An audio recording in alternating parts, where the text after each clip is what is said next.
வணக்கம் நண்பர்களே. இன்னைக்கு நாம் என்ன பார்க்க போகிறோம் அப்படின்னா, புழுவெட்டு. முடியை நேசிக்காதவங்க யாராவது இருக்க முடியுமா? ஆண்களானாலும் பெண்களானாலும் கூந்தலுங்கிறது ஒரு அழகு. அதில் வரக்கூடிய மிகப்பெரிய பிரச்சனை என்ன அப்படின்னு பார்த்தீங்கன்னா புழுவெட்டு. வட்ட வட்டமாக முடியை வெட்டி அந்த இடமே வழுக்கையாக ஆயிடுறத பார்க்க முடியும். இது ஆண் பெண் பாகுபாடு இல்லாமல் யாருக்கு வேணாலும் இந்த புழுவெட்டு வர முடியுது. குறிப்பாக ஆண்களுக்கு இந்த முகத்தில் கூட தாடியில் அந்த மாதிரி புழுவெட்டி நிறைய பேர் அந்த இடம் முடி இல்லாமல் நம்ம பார்க்க முடியுது. நம்ம வைத்தியசாலைக்கு இந்த மாதிரி பல பேர் நம்மகிட்ட ஆலோசனை கேட்குறாங்க, வைத்தியம் பார்த்துருக்காங்க. இவங்களுக்கு நாம் ஒரு எளிமையான மருத்துவம் செய்கிறோம்.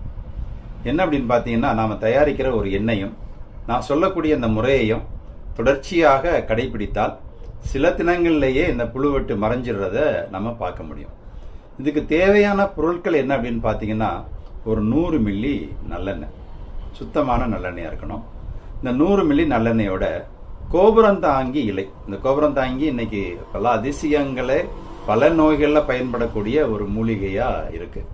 இந்த கோபுரந்தாங்கி இலையை இடித்து ஒரு 100 மில்லி சாறு எடுத்து வச்சுட்டு, அதோட ஆடு திண்டா பாலை சாறு ஒரு 30 மில்லி, இந்த நல்லெண்ணெய், கோபுரந்தாங்கியுடைய சாறு, ஆடு திண்டா பாலை சாறு, இந்த மூன்றையும் ஒன்றா கலந்து ஒரு இரும்பு சட்டியில் வச்சு சிறு தீயில எரிச்சு மணல் பக்குவத்தில் நம்ம வடித்து எடுத்துக்கணும். முதல்ல மெழுகு பக்குவம் வரும், அதுக்கப்புறம் மணல் பக்குவம்.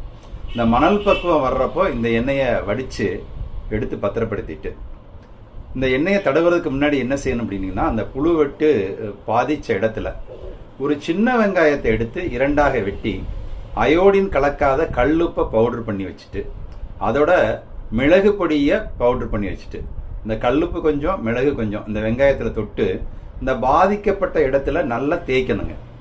ஒரு 2 அல்லது 3 நிமிடம் நன்றாக தேய்ச்சி அது உலர்ந்ததுக்கு அப்புறமா இந்த கோபுரம் தாங்கி எண்ணெயை, ஏற்கனவே நம்ம தயார் பண்ணி வச்சிருக்கக்கூடிய இந்த எண்ணெயை அந்த பாதிக்கப்பட்ட இடத்துல தொடர்ச்சியாக தடவிட்டு வர்றப்போ சில தினங்கள்லேயே பார்த்தீங்கன்னா ஒரு அற்புதமான பலன் கிடைக்கிறத பார்க்க முடியுது.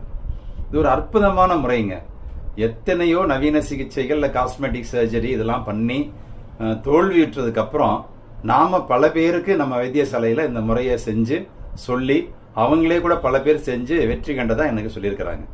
இந்த எளிமையான இந்த எண்ணெய், கோபுரந்தாங்கி, ஆடு தீண்டா பாலை, நல்லெண்ணெய், இதை நீங்கள் இந்த எண்ணெயை தயாரிச்சுட்டு, நான் ஏற்கனவே சொன்ன மாதிரி இந்த சின்ன வெங்காயத்தை வெட்டி கரெக்டாக அந்த இடத்துல தேய்க்க வேண்டியது ரொம்ப முக்கியம்.